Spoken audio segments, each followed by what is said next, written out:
Hello class 10। आज हम लोग देखेंगे कुछ रिएक्शन जो कि बचे हुए हैं, नहीं देखा था, और वो पढ़ लेते हैं और फिर क्या होगा कि जो भी रिएक्टिविटी सीरीज है वो सब देख लेते हैं। बाकी इसके बाद एक और क्लास होगा इस चैप्टर का, केमिकल रिएक्शन एंड इक्वेशन का। उसके बाद ये केमिस्ट्री का आपका फर्स्ट चैप्टर कंप्लीट। स्टार्ट करते हैं। देखो हमारा डिस्प्लेसमेंट रिएक्शन से क्या होता है। Displacement reaction, it is chemical reaction in which more reactive element displace a less reactive element from its compound. यानी कि जो ज्यादा रिएक्टिव, इसलिए मैंने आपको क्या बताया था, मेटल्स की रिएक्टिविटी सीरीज को करवाया था। देखो जो भी रिएक्टिव ज्यादा जो एलिमेंट होता है ना वो डिस्प्लेस कर देता है दूसरे एलिमेंट को, तो उसे कहते हैं डिस्प्लेसमेंट रिएक्शन। लाइक देखो मैं एक एग्जांपल यहाँ पे दे रहा हूँ। मैंने क्या बताया था मेटल रिएक्टिविटी सीरीज का, है ना, कि potassium, sodium, calcium, magnesium, aluminium, zinc, iron, lead, hydrogen, ये सब क्या टॉप पे होते हैं। जो टॉप पे है यानी कि अपर में है, ये क्या ज्यादा रिएक्टिव होता है ना, हाई रिएक्टिव एलिमेंट्स होते हैं। और फिर वेलो जाओगे तो ये क्या लिस्ट रिएक्टिव होते जाएगा। तो इसी केस में देखो हमारे पास है, सपोज टू बी मैंने Fe+CuSO4 लिया और ये टर्न किया, रिएक्शन हुआ तो फेरस सल्फेट प्लस कॉपर बनाया। तो देखो इस इक्वेशन में हमारा क्या है, Fe+CuSO4। फेरस जो है हमारा ये क्या है, ज्यादा रिएक्टिव है देन द कॉपर, इसीलिए कॉपर को क्या डिस्प्लेस कर दिया। ठीक है ना, देखो कॉपर अलग हो गया और फेरस सल्फेट साथ कंबाइन होके फेरस सल्फेट को बनाया एक्वस में, तो इसलिए इसे कहेंगे क्या, डिस्प्लेसमेंट रिएक्शन। उसी तरह से देखो हमारे पास जिंक है, zinc plus copper sulphate aqueous में, तो क्या फॉर्म होगा, जिंक का sulphate aqueous plus copper salt बनाएगा। तो बेसिकली क्यों, क्योंकि जिंक ज्यादा रिएक्टिव होता है कॉपर से, इसलिए क्या किया, इसको डिस्प्लेस कर गया। ठीक है ना, तो ये होता है डिस्प्लेसमेंट रिएक्शन। फिर देखो लीड, कॉपर क्लोराइड को ले लो तो लीड क्लोराइड बनेगा और कॉपर क्या होगा, सेपरेट हो जाएगा, डिस्प्लेस हो जाएगा। उसी तरह से देखो जिंक प्लस HCl ले लो तो जिंक का क्लोराइड बनेगा और हाइड्रोजन क्या होगा, डिस्प्लेस हो जाएगा। क्योंकि वी नो दैट जिंक क्या है, ज्यादा रिएक्टिव होते हैं देन द हाइड्रोजन, क्योंकि टॉप पे आता है ना ये हमारा जिंक कहाँ है, जिंक देखो अपर पे, हाइड्रोजन नीचे है, तो जिंक क्या करेगा, डिस्प्लेस कर देगा हाइड्रोजन को। ठीक है, अब देखते हैं कि जैसे कि मैंने ये ले लिया Ag+CuNO3 होल ट्वाइस, तो क्या यह रिएक्शन होगा कि नहीं। कॉपर नाइट्रेट के साथ मैंने Ag को रिएक्शन करवाया, अब बता होगा या नहीं।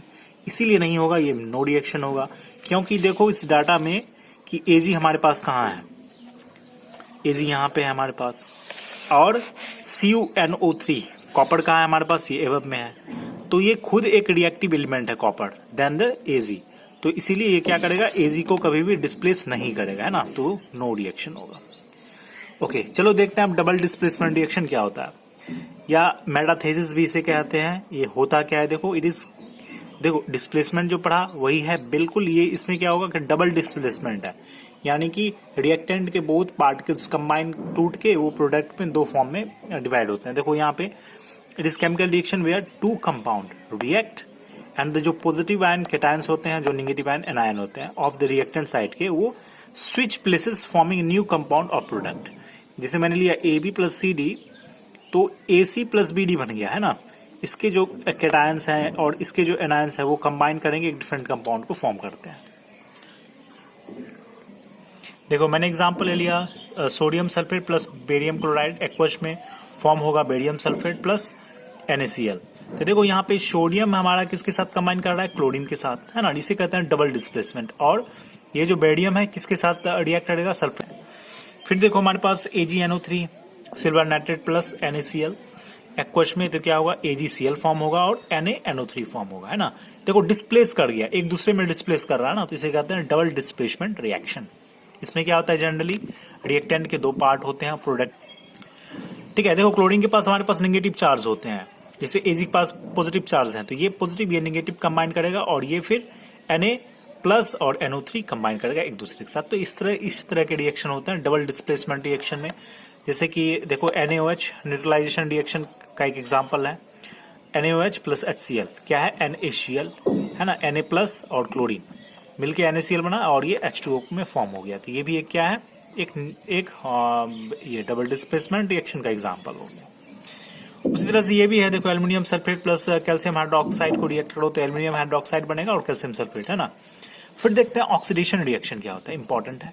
देखो ऑक्सीडेशन रिएक्शन क्या होता है, जो कि वैसे रिएक्शन जिसमें क्या होता है, गेन ऑफ ऑक्सीजन होता है या फिर होता है लॉस ऑफ हाइड्रोजन, तो उसे कहते हैं ऑक्सीडेशन रिएक्शन। जैसे देखो copper plus oxygen, copper oxides बना, ये क्या है, ब्लैक कोटिंग में होता है कॉपर रिएक्शन है, क्योंकि हाइड्रोजन सल्फाइड में क्या होगा, एक हाइड्रोजन लॉस हो रहा है। उसी तरह से देखो HCl को आप ब्रेक करो हाइड्रोजन में और क्लोरीन गैस में, तो इसमें क्या हुआ कि हमारे पास लॉस ऑफ हाइड्रोजन हो रहा है, किसमें, क्लोरीन में। तो क्लोरीन क्या हो रहा है, ऑक्सीडाइज्ड हो रहा है यहाँ पे। अब देखो अब देखते हैं रिडक्शन क्या होता है। इसमें क्या होगा, बिल्कुल अपोजिट ऑफ ऑक्सीडेशन। इसमें क्या होगा, गेन ऑफ हाइड्रोजन होगा या और लॉस ऑफ ऑक्सीजन होगा, तो उसे कहेंगे रिडक्शन।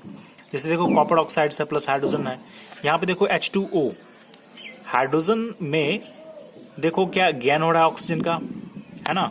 लेकिन कॉपर ऑक्साइड जो हमारे पास है, इसमें क्या हो रहा है, इसमें अब क्या हो रहा है कि हमारे पास देखो कॉपर ऑक्साइड्स में क्या हो रहा है कि ऑक्सीजन का लॉस हो रहा है। तो जो कि कॉपर सिर्फ ब्राउन में फॉर्म होता है, ब्राउन कलर का ये ब्राउन कलर में ये फॉर्म होता है कॉपर, ठीक है ना।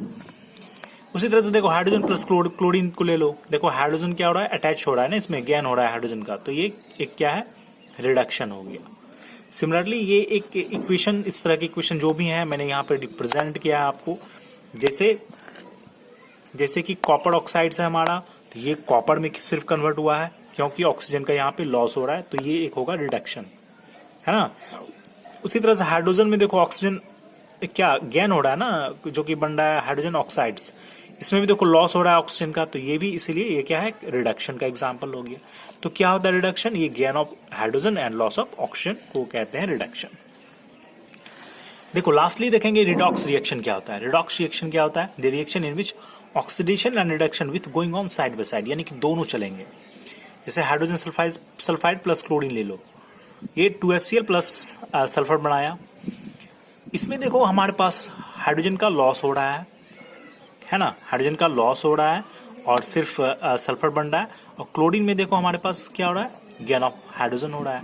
तो दोनों हो रहा है, यानी कि गेन भी हो रहा है और लॉस भी हो रहा है, तो ऑक्सीडेशन भी हो रहा है और रिडक्शन भी हो रहा है। तो इस तरह के इक्वेशन, इस तरह के रिएक्शन को कहेंगे रिडॉक्स रिएक्शन। उसी तरह देखो कॉपर सल्फेट है और हाइड्रोजन ले लो, ये बनाएगा फिर H2O वाटर के साथ, क्योंकि यहाँ पे देखो गेन हो रहा है ऑक्सीजन का और कॉपर में क्या हो रहा है, लॉस ऑफ ऑक्सीजन हो रहा है। तो ये भी एक क्या है, एग्जांपल ऑफ रिडक्शन हो गया, और ये गेन ऑफ ऑक्सीजन यानी कि ऑक्सीडेशन हो गया। तो इस तरह की इक्वेशन को कहेंगे ऑक्सीडेशन या रिडॉक्स रिएक्शन, है ना। उसी तरह जिंक ऑक्साइड्स देखो प्लस कार्बन के साथ रिएक्ट करवाते हैं, तो कार्बन में ऑक्सीडेशन होगा, CO बनेगा, और जिंक ऑक्साइड्स में रिडक्शन होता है और Zn बन गया। तो ऑक्सीडेशन रिडक्शन एक साथ हो तो उसे कहते हैं रिडॉक्स रिएक्शन, ठीक है ना। तो एक चीज इसमें समझने लायक क्या थी कि जो भी जितने भी रिएक्शन होते हैं जिसमें क्या होगा, हमारा गेन होगा हाइड्रोजन का या फिर लॉस होगा ऑक्सीजन का, उसे कहते हैं रिडक्शन। और अगर जिसमें क्या होगा, लॉस होगा हाइड्रोजन का और गेन होगा ऑक्सीजन का, तो उसे कहेंगे ऑक्सीडेशन। अगर ये दोनों टर्म्स एक साथ कोई केमिकल इक्वेशन में हो रहा है तो उस इक्वेशन को कहेंगे रिडॉक्स रिएक्शन, ठीक है।